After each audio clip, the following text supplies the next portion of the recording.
ఈరోజు మనం 10th class first chapter nutrition నుండి మాల్ న్యూట్రిషన్ అనే టాపిక్ నుంచి మనం గురించి డిస్కస్ చేసుకోబోతున్నాము. ఈ టాపిక్ 10th క్లాస్ ఎగ్జామ్స్కి చాలా యూజ్ అవుతుంది. అదేవిధంగా ఓన్లీ 10th క్లాస్ అని కాకుండా టెట్కి కానీ డిఎస్కి కానీ యూజ్ అవుతుంది. అదేవిధంగా police constable and SI exams ఉంటాయి కదా, వాటికి కూడా యూజ్ అవుతుంది. సో ఇది యూజ్ అయ్యే టాపిక్ కాబట్టి మీకు నచ్చినట్లయితే ఈ వీడియోని లైక్ చేసి షేర్ చేయండి. మన ఛానల్ని సబ్స్క్రైబ్ చేసుకోండి. ఇంకా బయాలజిక్స్ రిలేటెడ్గా ఇంకా చాలా టాపిక్స్ చేయాలని ఇంట్రెస్ట్ ఉంది నాకు. సో మీరు కొద్దిగా నాకు పుషప్ చేస్తే ఇంకా కొన్ని వీడియోస్తో మీ ముందుకు రావడం జరుగుతుంది. సో ఇప్పుడు టాపిక్ కొట్టినట్లయితే, what is malnutrition? Malnutrition means taking a food that does not have one or more than one nutrients in required amount is called as malnutrition. మరి మన ఇండియా లోపల mall న్యూట్రిషన్కి గల కారణాలు ఏంటంటే, poor health, అనారోగ్య కారణాల వల్ల food తీసుకోలేకపోతాము. తీసుకున్న ఫుడ్ బాడీ యూజ్ చేసుకోలేకపోతుంది కాబట్టి వాళ్ళు ఆ ఫుడ్లో ఉన్నటువంటి న్యూట్రియంట్స్ని అబ్జర్వ్ చేసుకోలేకపోతారు. సెకండ్ వన్ వచ్చేసి విల్ఫుల్ స్టార్వేషన్. కొంతమంది చాలా ఎప్పుడు ఉపవాసాలు ఉంటుంటారు. ఇలా ఉపవాసాలు ఉండడం వల్ల తగినంత మొత్తంలో వాళ్ళు ఆహారం తీసుకోరు కాబట్టి ఆహారం ద్వారా లభించేటువంటి వాళ్ళకి పోషకాలు తగినంత మొత్తం లభించాయి కాబట్టి వాళ్ళు కూడా మాల్ న్యూట్రిషన్తో బాగా సఫర్ అవడానికి అవకాశం ఉంటుంది. నెక్స్ట్ వచ్చేసి lack of awareness of nutritional habits. అంటే ఆహారంలో ఎంత మొత్తంలో పోషకాలు ఉంటాయి, ఏ ఆహారాన్ని తీసుకోవడం వల్ల ఏ పోషకాలు లభిస్తాయో ఆ అవగాహన లేకపోవడము. నెక్స్ట్ వచ్చేసి సోషియో ఎకనామిక్ ఫ్యాక్టర్స్, అంటే సాంఘిక ఆర్థిక కారణాలు కావచ్చు. అంటే కొంతమంది మన దేశంలో చాలా ప్రజలు పేదరికంతో బాధపడుతున్నారు. అంటే పేదరికం వల్ల ఏమవుతుందంటే వాళ్ళకి సరిపడినటువంటి ఆహారాన్ని వాళ్ళు తీసుకోలేకపోతారు, కొనలేకపోతారు. కొనే స్తోమత వాళ్ళకు ఉండదు కాబట్టి అలాంటి పేదరికంలో మగ్గుతున్నటువంటి వాళ్ళకు కూడా మాల్ న్యూట్రిషన్తో బాధపడడానికి అవకాశం ఉంటుంది. Let us discuss about type of mall nutritions. అంటే మాల్ న్యూట్రిషన్లో రకాల గురించి మాట్లాడుకుందాం. Protein mall nutrition, calorie mall nutrition, protein calorie mall nutrition. The diet does not having sufficient amount of proteins, then we can call it as protein malnutrition. అంటే తగినంత మొత్తంలో పోషకాలు protein లోపించేటువంటి ఆహారం తీసుకోవడాన్ని ప్రోటీన్ మాల్న్యూట్రిషన్ అంటారు. Second one calorie malnutrition. అంటే తగినంత మొత్తంలో క్యాలరీలు లోపించినటువంటి డైట్ని తీసుకోవడాన్ని ఏమంటారంటే క్యాలరీ మాల్న్యూట్రిషన్ అంటారు. థర్డ్ వన్ వచ్చేసి ప్రోటీన్ క్యాలరీ మాల్న్యూట్రిషన్. అంటే తీసుకున్న ఆహారంలో ప్రోటీన్లు కానీ క్యాలరీలు అంటే కార్బోహైడ్రేట్స్ తగినంత మొత్తంలో లోపించినటువంటి ఆహారాన్ని తీసుకోవడాన్ని ప్రోటీన్ క్యాలరీ మాల్న్యూట్రిషన్ అంటారు.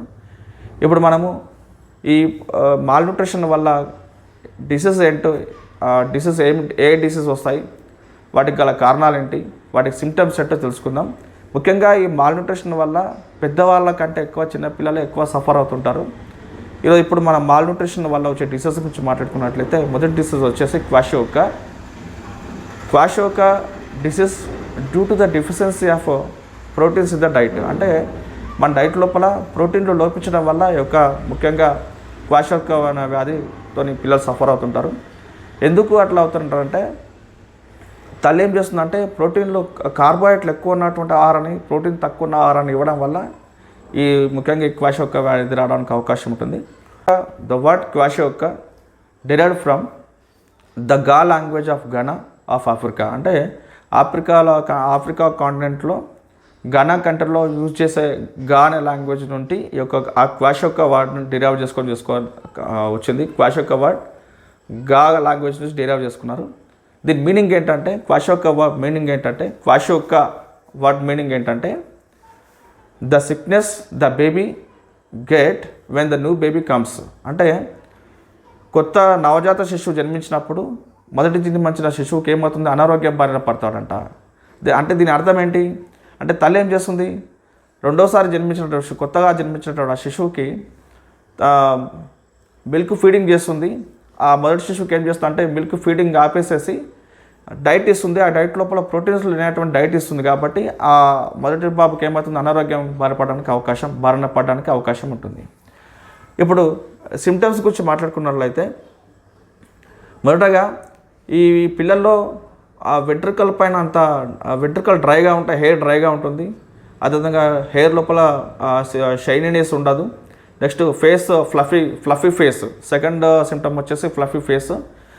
ఫేస్ ఉబ్బి గుండ్రంగా కనపడుతుంది. Body parts become swollen due to the accumulation of water in the intercellular space. అంటే బాడీ పార్ట్స్లో టిష్యూస్లో ఉన్నటువంటి కణజాలాల మధ్యన స్పేస్ ఉంటుంది కదా, ఈ స్పేస్ని ఇంటర్సెల్యులర్ స్పేస్ అంటారు. ఈ స్పేస్లో వాటర్ అక్యుములేట్ అవ్వడం వల్ల ఏమవుతుందంటే ఆ బాడీ పార్ట్స్లో స్వెల్లింగ్ కనపడుతుంది. అదేవిధంగా స్టమక్ కూడా ఉబ్బినట్లు కనపడుతుంది. మజిల్స్ చాలా పూర్గా డెవలప్మెంట్ కనపడి ఈ పిల్లల లోపల మజిల్స్ యొక్క డెవలప్మెంట్ చాలా పూర్గా ఉంటుంది. అదేవిధంగా వయసుకు తగ్గ వీళ్ళు పెరుగుదల వీళ్ళలో ఉండదు. ఎప్పుడు వీళ్ళు తరచుగా అనారోగ్యాన్ని బారిన పడుతూ ఉంటుంటారు. వీళ్ళు ఎప్పుడు ఆహారం తీసుకోవడం కూడా చాలా కష్టంగా ఉంటుంది వీళ్ళకి. నెక్స్ట్ వచ్చేసి the children who suffering from kwashiorkor the suffering from diarrhoea. అంటే వీళ్ళు తరచుగా డయేరియా వ్యాధితో బాధపడుతుంటారు.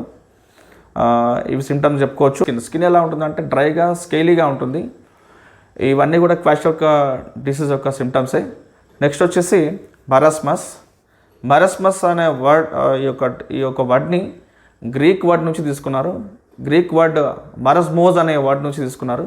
మరస్మోజ్ అనే వర్డ్ యొక్క మీనింగ్ ఏంటంటే విదరింగ్ అని అర్థం. విదరింగ్ అంటే వాడిపోవడం లేదా ఎండిపోవడం అనొచ్చు. అయితే ఈ marasmus disease due to the deficiency of both proteins and calories in the diet. అంటే తీసుకున్న డైట్ లోపల ప్రోటీన్స్ క్యాలరీస్ రెండు లోపించడం వల్ల ఈ మరస్మస్ డిసీజ్ రావడానికి అవకాశం ఉంది పిల్లల లోపల. నెక్స్ట్ సెకండ్ రీజన్ వచ్చేసి pregnancy, immediate pregnancy and repeated child birth. అంటే వెంటనే పిల్లలు కనడం, వెంటనే ప్రెగ్నెన్సీ రావడం. సిమ్టమ్స్ ఆఫ్ మరస్మస్ అంటే మరస్మస్ డిసీజ్ యొక్క సిమ్టమ్స్ గురించి మనం మాట్లాడుకున్నట్లయితే సేమ్ లీన్ అండ్ వీక్గా ఉంటారు. వీళ్ళు ఎలా ఉంటారంటే లీన్గా వీక్గా ఉంటారు, బలహీనంగా ఉంటారు. Dry skin. నెక్స్ట్ ఆ హెయిర్లో కూడా డ్రైగా ఉంటుంది, డ్రై స్కిన్.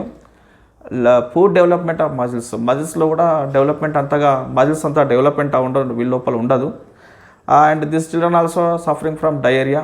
ఈ పిల్లలు కూడా డయేరియాతో సఫర్ అవుతుంటారు తరచుగా. నెక్స్ట్ వచ్చేసి ఈ వరల్డ్లో 2/3 ఆఫ్ ద పీపుల్ ఈ మాల్ న్యూట్రిషన్తో సఫర్ అవుతున్నారు. మోస్ట్లీ ఈ ప్రపంచంలో సబ్సహారన్ మాల్ న్యూట్రిషన్తో ఎక్కువగా బాధపడే కంట్రీస్ ఏవంటే సబ్సహారన్ ఆఫ్రికా, సదరన్ ఏషియాలో ఉన్నటువంటి మోస్ట్ ఆఫ్ ద కంట్రీస్. వీళ్ళందరూ ఈ కంట్రీస్లో ఉన్న పీపుల్ మోస్ట్లీ ఈ మాల్ న్యూట్రిషన్తో సఫర్ అవుతున్నారు. ఇక్కడ చూసుకున్నట్లయితే మీకు లిస్ట్లో మీకు ఏ కంట్రీస్ లోని పీపుల్, ఏ కంట్రీస్లో ఉన్నటువంటి ప్రజలు ఎక్కువగా మాల్ న్యూట్రిషన్తో సఫర్ అవుతున్నారో ఈ లిస్ట్లో మీకు కనపడుతుంది, చూడండి ఇక్కడ. Thanks for watching.